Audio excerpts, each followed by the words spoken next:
नमस्कार, यह है कहानियों का अद्भुत संसार किस्सा कहानी और मैं मंजीत ठाकुर आपको सुना रहा हूं।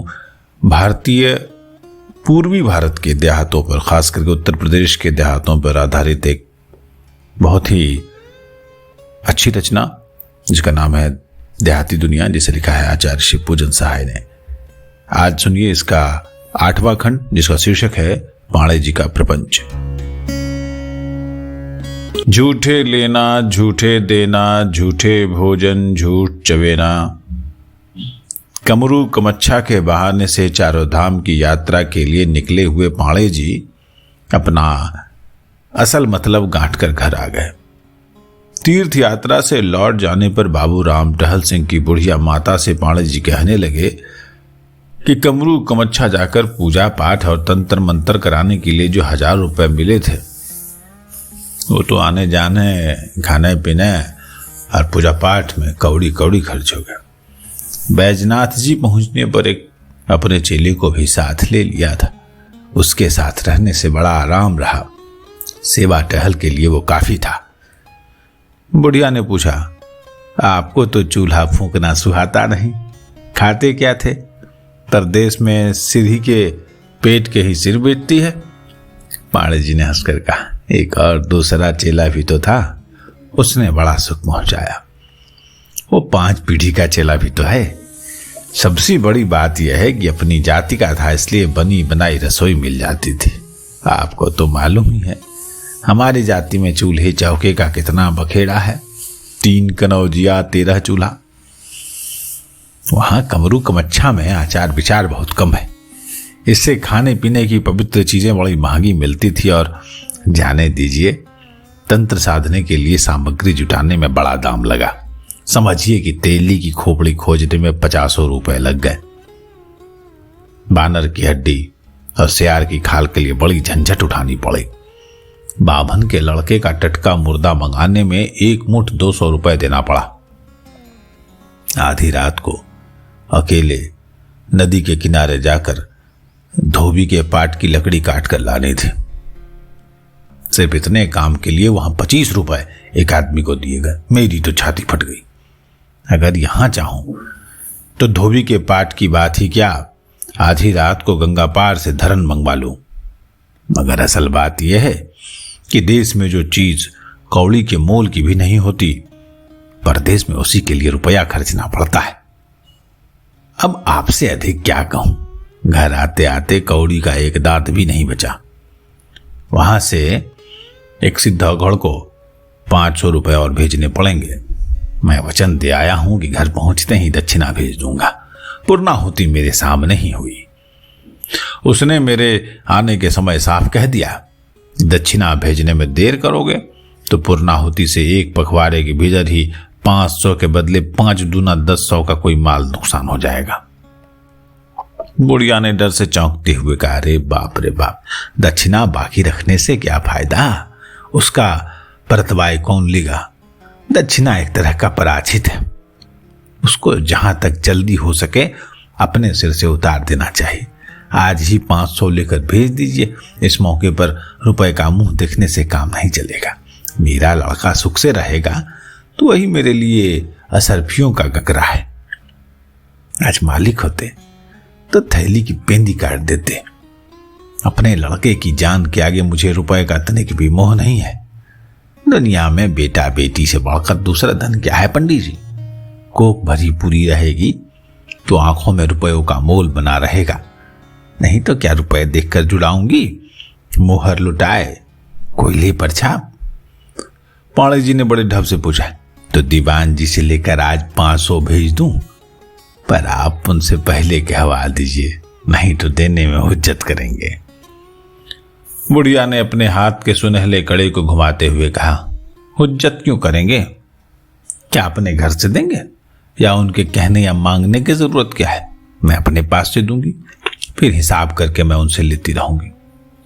हाँ, एक बात मैं पूछना चाहती थी, भूल हो गई। भला वो ब्राह्मण के 5 बरस के लड़के का टटका मुर्दा किस काम आया? पाणे जी ने अपना नसदानी से 2 चुटकी नस निकालकर अपने नथनों में झोंकते हुए कहा, उसी मुर्दे में यहाँ के ब्रह्म पिचास को बुलाकर बातचीत की गई।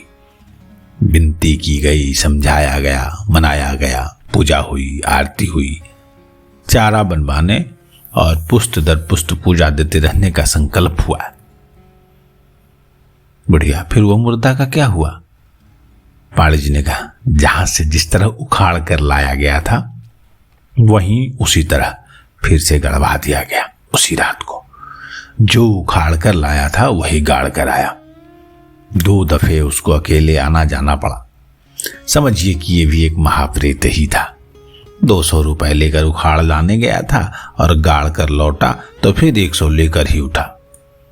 बुढ़िया ने प्रसन्नता और विश्वास के सुर में कहा, बार बार रुपए पैसे का जमा खर्च आप क्यों चुकाते हैं? मैं आपसे हिसाब मांग रही हूं। आपके हाथ से कई बार कई हजार रुपए खर्च हुए हैं। मैंने कभी लेखा जोखा लिया है? पाड़े जी संतोष से फूल कर बोले, अरे नहीं नहीं, कभी नहीं। आपको तो याद होगा, इसी बबुआ जी के जन्म में मैंने अंजूरियों और रुपए उठाए थे। इसी छोटी चौकी पर जिस पर बैठा हुआ हूं, तोड़े के तोड़े रुपए लेकर मैं इसी आंगन में बैठा था। लेने वाले निहाल हो गए। तो बड़े बाबू साहब का क्या जमाना था। गांव जवार में कोई वैसा दरिया दिल और इकबाल ही नहीं है। उनके पेशाब से चिराग जलता था। रुपए खर्च करने में तो राजा भोज थे। मिट्टी भी छूते थे तो सोना हो जाता था। बुढ़िया ने लंबी सांस खींचकर कहा, महाराज अब उस जमाने की बात मत चलाइए। याद आता है तो कलेजे में बरछी चुभ जाती है। जो आंखों देखी बात थी वो कहानी हो गई। अब तो आपके करते मेरे बबुआ का संकट टल जाता तो मैं निरोग हो जाती। मन में खटका लगा रहता है। रोग उनकी देह में है, रोगी असल में मैं हूं। खाना पीना, सोना, बैठना, चलना फिरना, हंसना बोलना कुछ अच्छा नहीं लगता। मालिक बड़े भगवान थे, सुख से चले गए। मैं भी चली जाती तो दिन रात इस कुढ़न से बच जाते। न जाने जमदूत कहां रास्ते में सोए हुए।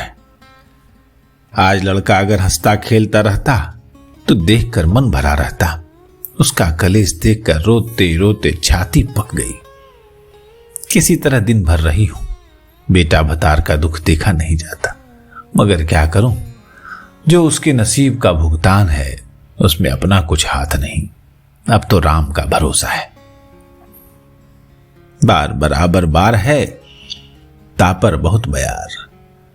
झाझर नैया डोलती, कान्हा खेवनहार। पाड़े जी ने अपने बटुए से सुरती निकालकर टेंट में रखी हुई चुनौती की ओर हाथ बढ़ाते हुए कहा, ये तो ठीक ही है। भगवान छोड़ किसी और का भरोसा करना भी नहीं चाहिए। अगर ऐसा विश्वास है तो समझ लीजिए कि उन्हीं के करते बेड़ा पार भी होगा। गोसाई जी ने तो साफ लिख दिया है कि राम बिना दुख कौन हरे, बरखा बिन सागर कौन भरे, गैया बिनु भवनिधि कौन तरे, मैया बिनु आदर कौन करे। बुढ़िया ने पूछा, तो चौरा बनवाने की साइट कब है? महाराज हाथ जोड़ती हूं, ऐसी अच्छी साइट में बनवाइए कि घर में अब उत्पात न मचने पावे। एक तो लड़के के रोगी रहने से नींद भूख बिला गई है, दूसरी पुतोहू का भी मति भरम हो गया है। मालूम होता है कि सनक जाएगी। पहले पहलाई तो बबुआ के मोहन मन भाती थी। दोनों का मेल जोल देखकर मैं अपने भाग को सराहा करती थी। सपूत बेटा पुतोहू भगवान का बड़ा भारी देन है, मगर इस डायन चवायन बुधिया ने मेरा सोने का घर माटी कर दिया। उससे और इससे ऐसा रणहो पुतोहू हुआ कि मेरा आंगन भटियारिन का घर हो गया। बड़ी हेठी हुई मेरी। मैं तो कीच में गड़ गई। लाज के मारे मुझे किसी से मुंह दिखाते नहीं बना। बबुआ कुछ बोले ही नहीं। बुधिया बाघिन बन गई। दोनों झोंटा झोंटी कर बैठी। हवेली भर के लोग लुगाई के देखते देखते तमाशा हुआ। कोई बीच बचाव करने नहीं आया। उसी दिन से इसको ईर्खा का करखा हो गया। बबुआ को देखकर जलने लगी। अब तो यहां तक नौबत पहुंच गई है कि जिस घर में बबुआ है उसकी चौखट तक लात नहीं देते। न जाने इसका मन ही मन क्या से क्या हो गया है। कभी कभी बोली ऐसी बोलती है कि सुनने वाले के कलेजे में छेद हो जाता है। इसका भी कोई उपाय कीजिए, नहीं तो वंश बूढ़ जाएगा। पाणे जी ने हथेली पर सुरती चूना मलते हुए कहा, अच्छा घबराइए मत, ये कहीं साधे सब सधे, सब साधे सब जाए। जब चौरा बन जाएगा, पूजा होने लगेगी, तब कोई उपद्रव नहीं रहेगा। बेटे पोतहू का मन भी मिल जाएगा, वंश भी बढ़ेगा, जान माल की खैरियत होगी और देह भी भली चंगी कायम रहेगी। ब्रह्म पिशाच तभी तक सताता है जब तक स्थावर होकर पूजा नहीं पाता। जब देवघर में उसको स्थावर करके उसकी पूजा होने लगेगी, तब वह तरह तरह से कल्याण करने लग जाएगा। फिर तो आपका गृह देवता बनकर ब्याह शादी में भी पूजावेगा, पुस्त दर पुस्त का कुल देवता बन जाएगा। बुढ़िया ने पूछा, कब और क्या पूजा देनी होगी? पाड़े जी ने कहा, अरे सावन की पूर्णमासी को राखी के दिन नहा धोकर पीताम्बर पहनकर घर का ही कोई आदमी गाय के दूध में अरवा चावल की बढ़िया खीर बनाएगा। वो खीर चौरा पर चढ़ाकर फिर अलवाती गाय को खिला दी जाएगी। उसके साथ साथ एक जोड़ी फीताकोर की धोती, एक जोड़ लंगोटा, एक जोड़ा कोरा चदरा, एक जोड़ी खड़ाऊ और 4 जोड़े जनेऊ भी चढ़ाए जाएंगे। अंत में पहलौठी ब्याई हुई गाय के घी से आम की लकड़ी की आग में होम किया जाएगा। इसके बाद ब्रह्मभोज होगा। बुढ़िया गिड़गिड़ा कर बोली, तो महाराज ये सब जल्दी करवाइए, शुभ शायद कब होगी, पतरा देकर भी ठीक कर दीजिए। पाड़े जी ने बाईं हथेली पर मली हुई सुर्दी को दाहिने हाथ से पीटते हुए कहा, जैसे इतने दिन बीत गए वैसे अब खरमास को भी बीत जाने दीजिए। खरमास में अच्छे साहित्य नहीं मिलते। बुढ़िया ने कहा, अच्छा यही सही, मगर ये तो बतलाइए देवघर बनेगा कहाँ? पहले से ही कोई जगह तजवीज करके रखिए। पाणी जी ने कहा, ऐसी हवेली के अंदर अगिन कोन में पूरब मुंह वाले घर में चौरा बनेगा, वही देवघर होगा। बुढ़िया ने कहा, पोखरे के किनारे अपनी ठाकुरवाड़ी के पास बनाया जाएगा तो क्या कुछ नुकसान होगा? ब्रह्म का चौरा तो घर के बाहर बर या पीपल के पेड़ के नीचे बनवाया जाता है। घर में भूत बैठाना ठीक नहीं पंडित जी। पाणी जी ने अपना निचला ओठ बिदोर कर नीचे के सामने वाले काले पीले दांतों के पास चुटकी भर सुरती ठूंसते हुए कहा, बाप रे बाप, ये आपने क्या कह दिया? खबरदार, सपने में भी ऐसी बात मुंह से मत निकालिएगा, नहीं तो आंगन में हाड़ बरसने लगेगा। बुढ़िया डरकर हाथ जोड़ती और ब्रह्म पिशाच के ध्यान में सिर न जाती हुई बोली, अच्छा जैसे बने वैसे ही बनाइए पंडित जी, कुछ भी हो मेरा लड़का उठ बैठे। अब देवघर चाहे हवेली में बने चाहे वन में। पांडे जी ने कहा, सब बना बनाया है, कुछ नहीं बिगड़ेगा, धीरज धरिए। ब्रह्म ने वचन दिया है कि पूजा देते रहने पर घर दूध पूत से भरा रहेगा। ब्राह्मण का अगर पेट भरता रहे तो वो सदा जजमान का जय जयकार मानता रहेगा। बुढ़िया ने कहा, बात भली याद पड़ी, मैं पूछना ही चाहती थी, बातों ही में रह गई। बड़ा भुलक्कर मन हो गया है, कोई बात याद नहीं रहती। एक चीज कहीं रख देती हूं तो फिर काम पड़ने पर याद नहीं आता कि कहाँ रखा था। अच्छा ये तो बताइए कि ब्रह्म बाबा ने और क्या क्या कहा? बाड़े जी ने कहा, और जो कुछ कहा वो तो सब आपको मालूम है, कोई नई बात नहीं है। जैसे भूत बकता है वैसे ही बकता था। अपने मारे जाने का हाल सुनाता था, रोता था, धमकाता था, कटकटाता था। बुढ़िया ने रुआसी होकर पूछा, रोता और धमकाता क्यों था? पाड़े जी ने पीछे की दीवार में एक कोने में सुरती की पीक फेंकते हुए कहा, मरने के समय उसको जो पीड़ा हुई थी उसी की याद करके रोता था। पूजा न कर देने पर संहार कर देने की धमकी देता था। सबसे अचंभे की बात तो यह है कि अपनी माता और स्त्री को वो भूला नहीं है। उनके दुखों को याद करके तो वो ऐसा रोता था कि सुनकर पत्थर का कलीजा भी पिघल गया। अगर उसकी पूजा नहीं होगी तो ये बड़ा प्रचंड ब्रह्म पिशाच होगा, बहुत तंग करेगा। कुल में कोई पितरों को चुल्लू भर पानी देने वाला भी नहीं बचेगा। बुढ़िया ने कहा, मैं तो इतना ही भर जानती हूं कि 1 बीघा खेत के लिए मालिक ने उसको जान से मरवाया था। यह नहीं जानती कि वो कब, कहां और कैसे मारा गया। न मैंने उनसे कभी पूछा, न उन्होंने मुझसे कभी कहा। वो अपनी जिस माता और स्त्री के लिए रोता था, उन्हें बुलाते बुलाते मैं हार गई, आती ही नहीं।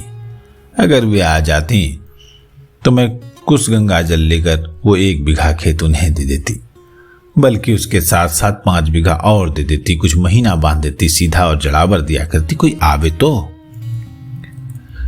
पाणे जी ने बुढ़िया को समझाते हुए कहा, जिसका बेटा भतार जबरदस्ती से मारा जाता है उसी का दिल जानता है, दूसरा कोई उस भीतरी घाव के दर्द का अंदाज भी नहीं लगा सकता। अगर ये कुछ दिन खाट पर पड़कर मरा होता, बेचारी स्त्री और माता को उसकी सेवा करने से संतोष हुआ होता, तो किसी तरह से भगवान की मर्जी कहकर धीरज धरती। मगर ये तो खस्सी भेड़े की तरह मारा गया था। भला महतारी का कलेजा उसको कैसे भूले। आपको मालूम नहीं है, मैं सब जानता हूं। बुढ़िया के मन में ये जानने की बड़ी इच्छा हुई कि वो कैसे मारा गया था। उसके बार बार पूछने पर पाणे जी ने सुरती की चिट्ठी फेंकते हुए कहा, फागुन का महीना था, बड़े जोर से फगुनाहट बहती थी। वो ब्राह्मण मामले की तारीख पर इजहार देकर उधर से लौटा आ रहा था। इधर बाबू साहब के आदमी बीच रास्ते में छिपकर बैठे हुए थे। सांझ हो गई थी, अंधेरा होता आ रहा था। चारों ओर से घेर कर लोगों ने उसे पकड़ लिया। वो हाथ जोड़ता, पैर पड़ता, दांत दिखाता और गिड़गिड़ाता ही रह गया।